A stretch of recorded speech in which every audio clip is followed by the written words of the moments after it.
Hello guys, this is Ben from 4C Trading, and yes, I hope you haven't forgotten, Crypto Addicts and Crypto Medics have merged to become 4C Trading. If you missed all this, don't forget to watch our video or visit our brand new website. You will find all the information and promo in the description of this video. Let's move on. The subject of the day, Libra, the famous Facebook coin. In this video, we will see several aspects, the important points to remember from the white paper, the question we ask ourselves, and the possible criticism concerning this project. Alright, let's go!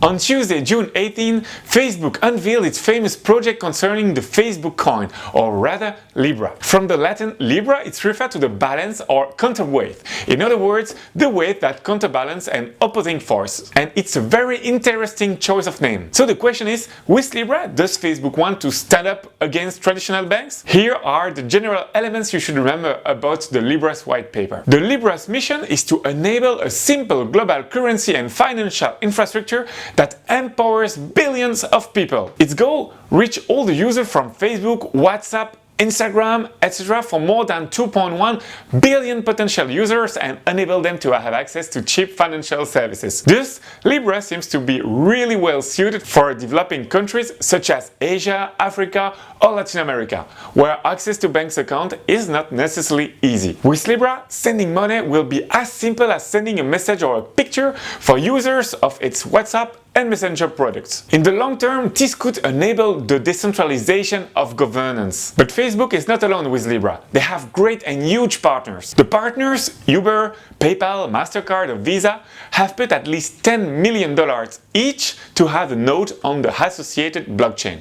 In other words, they both the right to hold part of the blockchain. At the beginning, the Libra blockchain will be a permission network. That means that only the founding members will be able to process and secure transactions. Over time, the network is supposed to become permissionless, which means that anyone will be able to process transactions. What is also important to understand is that unlike BTC, Libra's price should not fluctuate so much. Libra will be guaranteed by the Libra Reserve, which is a portfolio of cash reserves corresponding to several fiat currency and low volatility cash equivalents. In other words, it's supposed to be a stable coin. Another element is that Libra will be associated with the Calibra wallet to store and execute transactions. Calibra is a separate entity which will operate independently from Facebook, even if they are really close. But to use Libra coins, you will need a Calibra wallet. Yes?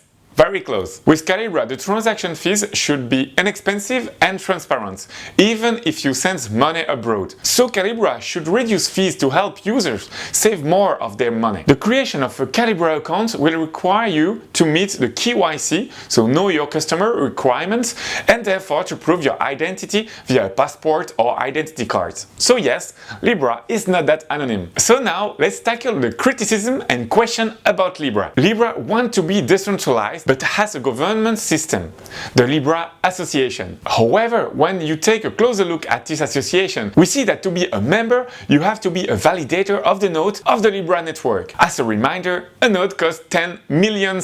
And right now, the owners of the nodes are the 28 official partners announced. Thus, can we really talk about a decentralized cryptocurrency? The second point, as I explained, is that the creation of a Calibra account to use the Libra tokens will require that you meet the KYC requirements. But in view of the abuse that have occurred in the past regarding the protection of private data, the Facebook of Cambridge Analytica scandal, for instance, we can wonder about the security of our data. Facebook will be in possession of billions of identity documents. This could be used for marketing purposes or even to improve the facial recognition algorithms. Who knows? The third point is that Libra could technically be the victim of attack at 34%, while traditional cryptocurrencies are generally vulnerable to attack at 51%. Indeed, according to Bean Crypto site, It only takes a third of all nodes to disrupt the entire network. It should be noted that this remains technically possible, but in reality it should not be forgotten that a node costs $10 million. It would therefore take huge amount of money to carry out such an attack, so Libra remains a secure stablecoin. Besides this, it's important to mention that the announcement of the Libra has already been criticized in the political sphere. Bruno Le Maire, Minister for Economy and Finance in France, shared his concern particularly about the fact that Libra could compete with sovereign currencies. But he's not alone. US lawmaker called for Facebook to pause cryptocurrencies project. Indeed, a leading US House lawmaker called on Facebook Inc. to halt development on its new cryptocurrencies and for company executives to testify before Congress, adding to global concern about what the digital currency could mean for data privacy and security. So what to think about Libra? Libra is technically similar to cryptocurrencies, but many people dispute this status. Indeed, the Libra does not seem to respect the fundamental principles of cryptocurrencies like real decentralization, deflationary nature,